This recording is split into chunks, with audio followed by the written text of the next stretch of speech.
Welcome to ILTV on the Hour. We're live from Israel with your top headlines from across the region. It's 7 a.m. in New York and 2 p.m. here in Israel. I'm Hadar Goldin, and these are the latest developments coming to you live from Israel. Tensions are heating up on the northern front as Israel launched strikes against Hezbollah targets in Lebanon Monday evening. Israel is accusing the Iranian-backed terror proxy of attempting to rehabilitate and rearm in clear violation of the ceasefire agreement and is threatening more action. The IDF struck and eliminated 3 Hezbollah terrorists and multiple terrorist infrastructure sites in Lebanon. The army identified one of the terrorists as Samir Ali Faki, who smuggled weapons for Hezbollah across Lebanon.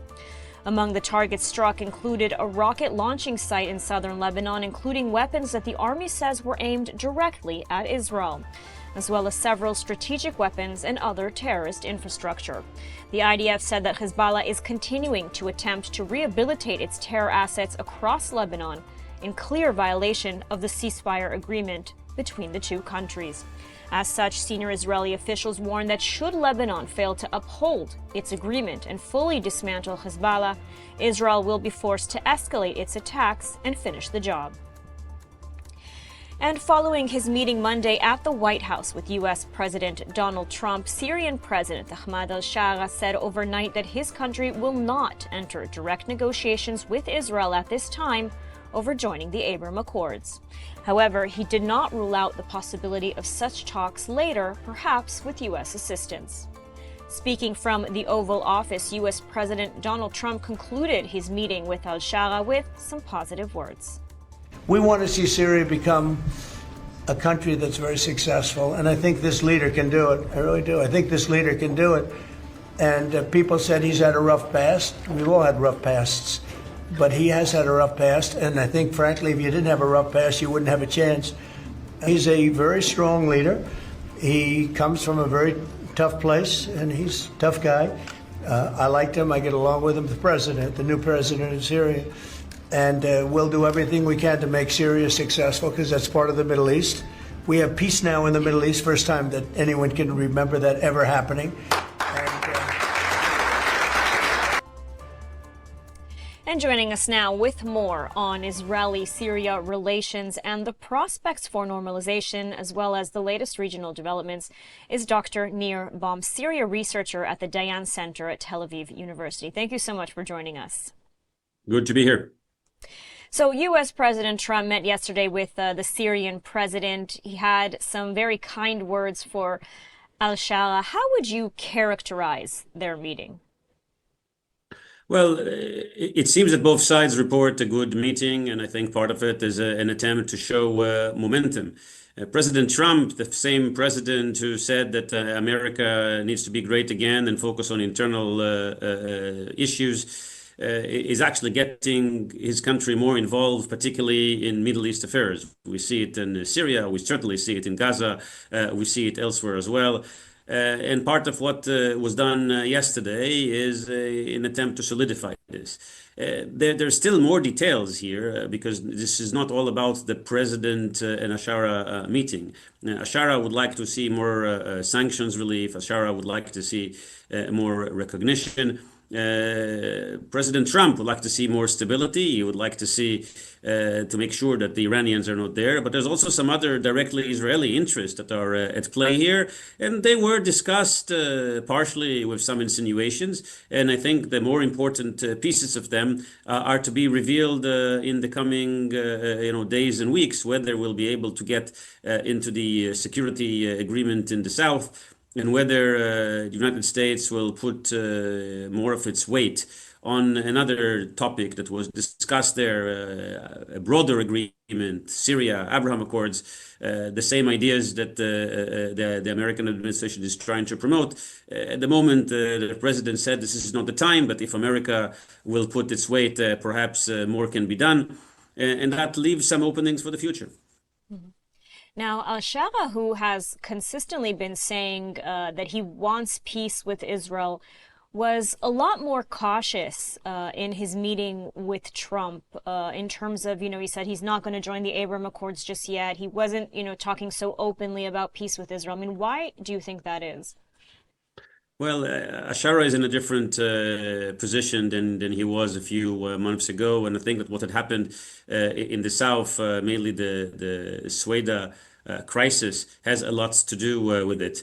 The statements of al-Sharaa at the very beginning were more forthcoming, and part of that was perhaps a combination of wishful thinking and also an observations of the Israeli policy that in many ways had helped bring al-Sharaa to power. Without the Israeli involvement in Syria, without our bombing of Iran and the weakening of its proxies on the ground, al-Sharaa could not have come to power.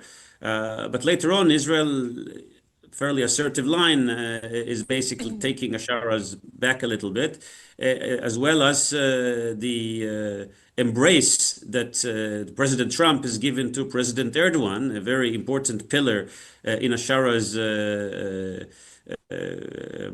bringing to bringing to power, and the fact that Turkey has been embraced by the Americans is actually helps the part in al-Shara's administration that is a bit more hawkish on many of these issues. And if it seems that the Americans are accepting al-Sharaa and accepting some of its allies that are not necessarily adopting the pro-Israel direction, then al-Sharaa can afford to be more cautious or less friendly. And we've seen many other statements regarding Gaza as well, and we've seen them recently. We have not seen them before July. Exactly. It seems al-Sharaa is taking a little bit of a turn away from Israel. And, you mentioned Turkey. And so I want to get into that a little bit. Talk about Turkey's role inside of Syria. Can you maybe explain the Turkish connection and what its role is in all of this? The Syria war that had broadly ended, at least its significant chapter in 2018, had created a de facto division of Syria, a weak government in Damascus, and many of the rebels, particularly the more Islamist rebels, had moved. They were actually transferred by green buses to the north west of Syria, to a province, an area called Idlib. One of the people who became very visible is no other than Muhammad al-Julani, then later known as Ahmad al-Sharaa. And he had led this group that became dominant there, Hayat Tahrir al-Sham, a group that was very much backed by Turkey. And therefore, when he is able to take over Syria, again, due to a number of circumstances, some of them has to do with the increasing weakening of Assad, with the weakening of Russia that was very busy with Ukraine, and with Israel's activity that had weakened the Iranian proxies, Turkey becomes de facto more involved. And Turkey has interest in Syria, certainly in the northern part of Syria, certainly vis-a-vis the Kurds, a lot of influence, particularly with the foreign minister. And Turkey is there and would like to be more involved, not just in Syria. We've seen it more recently on Gaza. The embrace that Turkey received from the United States certainly helps this Turkish involvement. And in some ways, when there are competing axes, the Saudis certainly being one, and the Americans themselves. So Turkey still remains involved. There are some attempts to temper its involvement, but this particular configuration makes it involved and able to influence, both from the inside with the fact that it's supported and helped build Ahmad al-Sharaa and the infrastructure, and also from the outside because of Erdogan's relationship with President Trump that gives him a lot of credence and in a way green lights to move along with his interest. All of this, of course, or at least some of this, is potentially tricky when it comes to the Israeli perspective. And what is the situation inside of Syria today? I mean, does al-Sharaa actually have control today over the entire country? Because as you mentioned, we know that Syria is very deeply divided. So does he today maintain control over all the factions, all the different parties inside of Syria? Look, Syria had seen 10 military coups in the first 9 years of its existence. And that was long ago, 1946. But if we're looking at the recent war, Syria had seen over 1,000 militias operating in different parts, and that's separate from the other divisions between the Kurdish-dominated areas, the Druze-dominated areas, the Islamist-dominated areas in Idlib. It's going to take a while to make this country work again, to create a model of power sharing that will enable central administration. And what we have seen in the past few months, what had happened with the Druze in July and beforehand in March, with the Alawites, and in June as well, when we've seen another massacre, is an indication that President al-Sharaa is still struggling, still does not have full control. And we've also heard about a number of attempts to assassinate al-Sharaa, some recent ones, by people, by the way, who are coming from, broadly speaking, his own circles or his former jihadi circles, which he now a little bit departed from. And now they're saying that he is not extreme enough. So no, as Trump said, a rough past, I think was the word he used. That yeah, he says when, yeah. if you don't have a rough past, you won't be able to deal with the present. But of course, Syria is still fragile, and there is no indication whether President al-Sharaa will be able to remain president, and whether there's not going to be another attempt to destabilize. There have been a number of such attempts.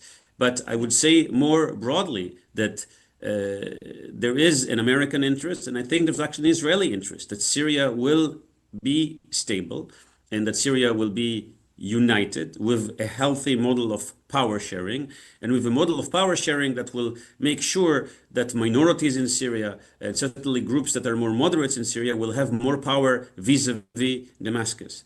That's going to be good for Syria. That's going to be good for its neighbors. For that, we need influence of moderating factors.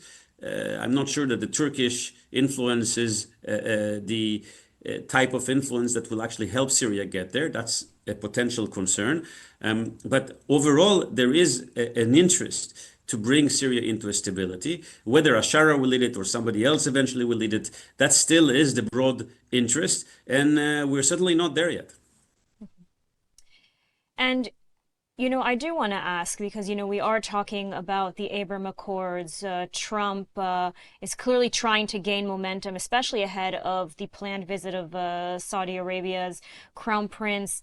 How likely is it that Syria will join the Abraham Accords? I mean, is this something that you see happening in the near future, especially with everything we've just talked about, all the sort of uncertainty surrounding al-Sharaa and the future of Syria?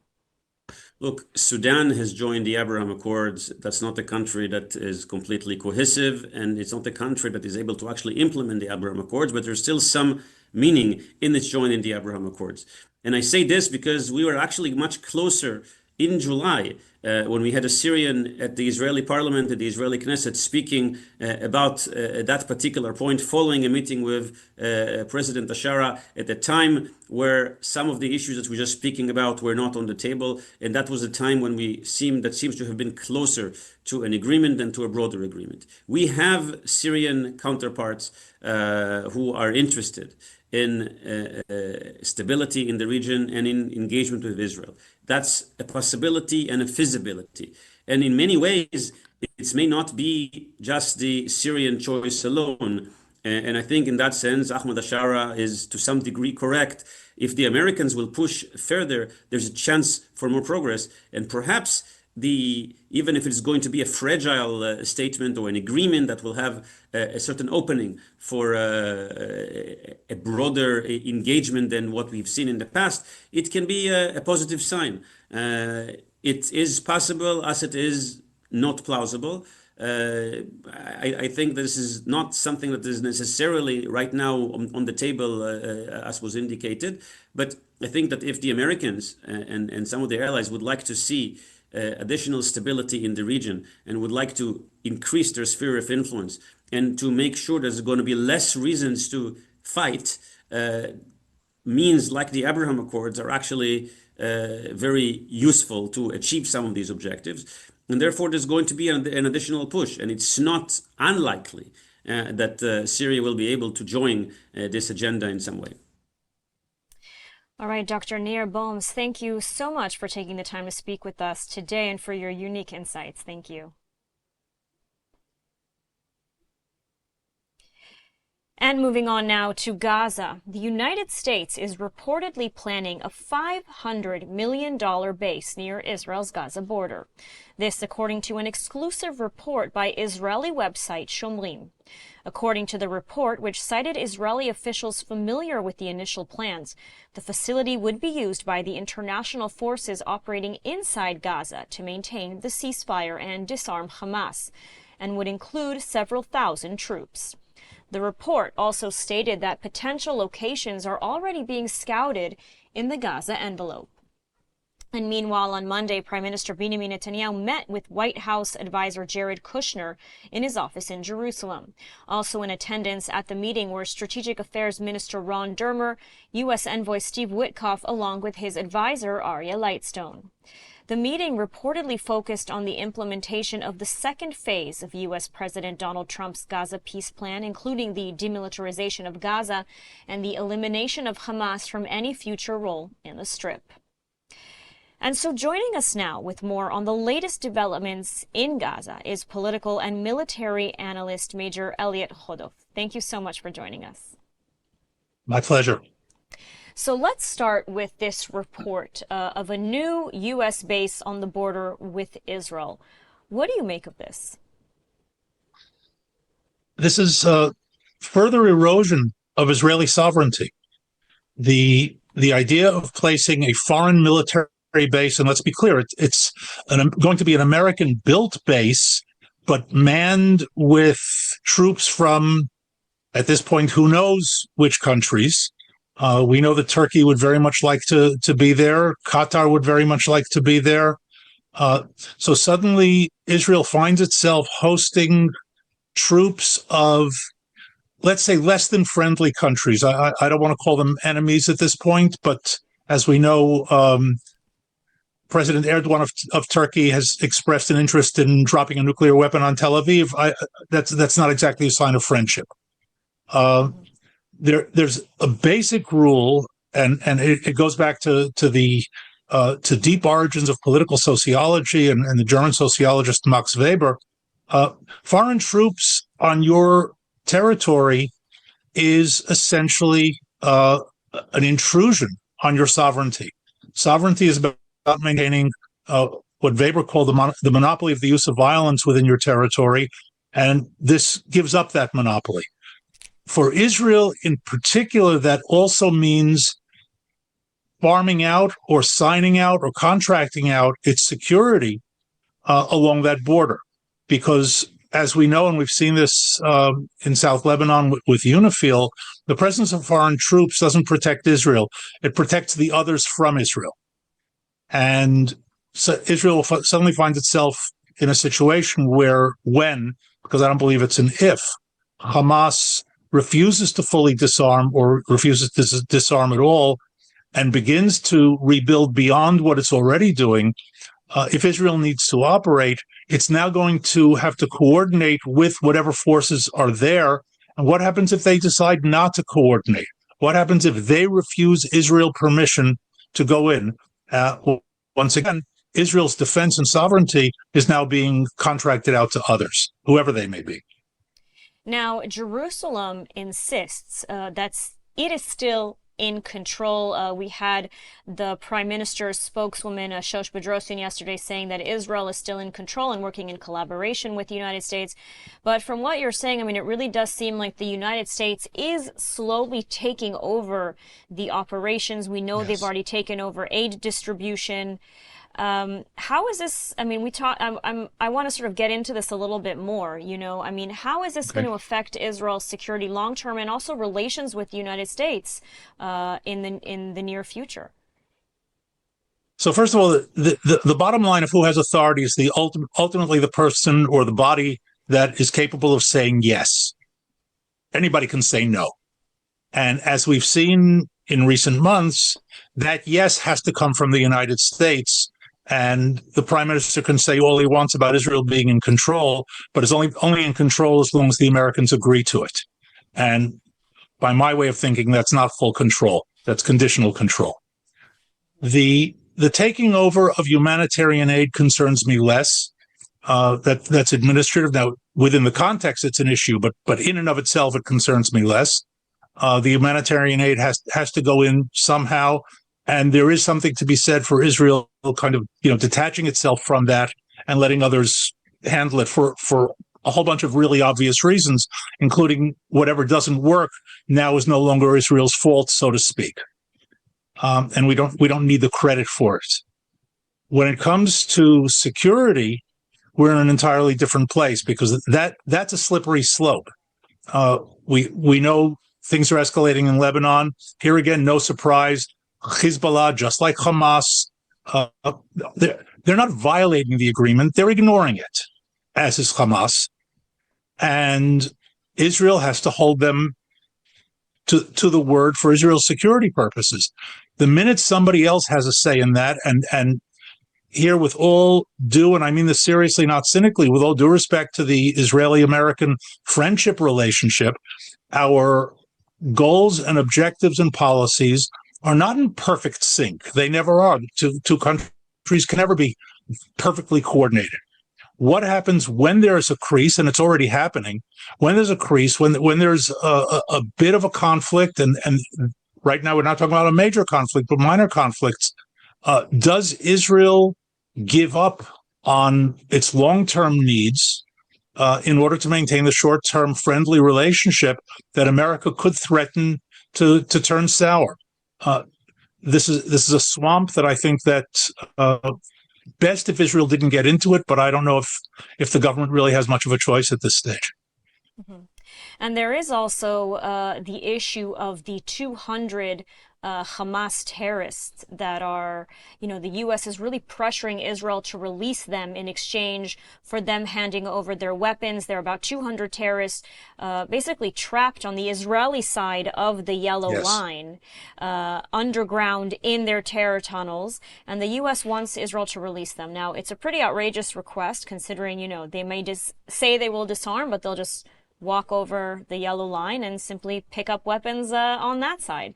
So, is this a request that Israel should agree to? And I mean, how does this get resolved? So first of all, Israel should not agree to it. This is, I think, a perfect example of what I was speaking about earlier. Here, America, for whatever reasons, and there are backstories that the release of, or the finding and release of Hadar Goldin's remains was built into some sort of backroom agreement that Israel would release the 150 or 200 Hamas terrorists. And now America somehow feels obligated to follow up on that. Well, first of all, I don't understand, and I don't see any world in which there's a moral obligation to negotiate in good faith with terrorists. In other words, so they delivered, what they delivered was something they had agreed to already in the original ceasefire. In other words, they're in 3 weeks plus violation, 4 weeks violation of the ceasefire. And now they do what they were supposed to do a month ago, and they're going to be rewarded. This is absurd, and it's insane. To put it in clearer terms, what we have is a very strange situation in which the United States is now advocating for Hamas against Israel. And once again, for whatever reason, in stark terms, that's what's happening. If America thinks that that's in America's interest, Israel has a serious problem. And I think that from a policy point of view, it's better to draw that line now and not wait 6 months or a year down the road where it's really something explosive. As you said, and I think 100% correctly, we're talking about when disarming, so they'll leave their assault rifles behind, cross the line, and pick up assault rifles on the other side. What have we gained from that? We don't need 200 Kalashnikov assault rifles. You've got plenty of them, thank you. That it's meaningless. It would actually be a case of them showing their success in manipulating both the United States and Israel on what is essentially a minor point that a major precedent that's extremely damaging and dangerous. Now, there is criticism in Israel today in the past few weeks or so, maybe criticism, maybe worry is the right word, that Hamas is slowly rearming, slowly taking over control of more and more of its side of the yellow line in Gaza, and that Trump's peace plan, his grand plan, is sort of slipping away even before stage 2 can be implemented. Do you share that criticism, that worry? I mean, it seems pretty obvious that you do, but I'd like to hear sort of why that is. The only correction I would say is to drop the word slowly. They're doing it quickly. They're doing it effectively, efficiently. They're taking advantage. There's no such thing as a pause. Everything is strategic and tactical time. They've been given now a month to operate. Nobody is interfering with them, and they are rebuilding. They're clearing the rubble. They're clearing their tunnels. They're rebuilding infrastructure. They're reestablishing their power on the ground. And now this doesn't mean that it's impossible to remove them, but it makes it much more difficult today than it was a month ago for anyone to do it. And ultimately, and I think this is clear to anybody analyzing it, if they are going to be disarmed, the only ones who are going to do it is the IDF. The Americans aren't going to send forces in there, and some multinational force of Arabs is not going to engage Hamas, and they've said so themselves. It's not guesswork. So what we're seeing now is a return to the pre-October 7th situation slowly being rebuilt. And America can talk about stage 2 all they want. Witkoff made a statement. They promised to disarm. Anybody who believes Hamas, I've got a bridge to sell them in Brooklyn. They can give me a call, and I'll be happy to make the deal.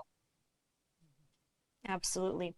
And, before we conclude, I do want to just ask you, for a few words on the return of Hadar Goldin. It's really an historic moment here in Israel. He's being buried today, was buried earlier today. Can you comment? Can you comment on the sort of the importance and the significance of this, that he's finally back home, he's finally receiving a proper burial that he and his family deserve? The symbolism is critical. We've always maintained a policy, an ideology that we leave no one behind. And of course, that has been breached most famously with Ron Arad, but as a rule, that is one that's followed, and it's a deep ethic in Israeli civilian and military thinking. So yes, bringing his remains back even after 11 plus years shows, and his parents, I think, were very clear about that. The IDF did not forget him. We know now that there were operations going on to find his remains over the past couple of years. They were unsuccessful, but a great deal of effort was put into it. We simply don't leave behind. They're never written off, put it that way. And the 11 years plus timetable shows it. In the end, we were able to get him back, not physically ourselves, but physically through the agreements. Absolutely. Major Elliot Chodov, thank you so much for joining us today and for your unique insights. My pleasure. And our final story at this hour, Lieutenant Hadar Goldin was laid to rest today, 11 years after his death. He was an officer in the IDF, was killed and taken into Gaza during the 2014 war. His remains were held for 4,118 days, and his body finally returned by Hamas this week as part of the ceasefire deal. And today he was finally laid to rest. And that's all the time we have at this hour. Join us every hour on the hour here on ILTV for the latest updates out of the region. I'm Ladar Lazi. Thank you so much for watching.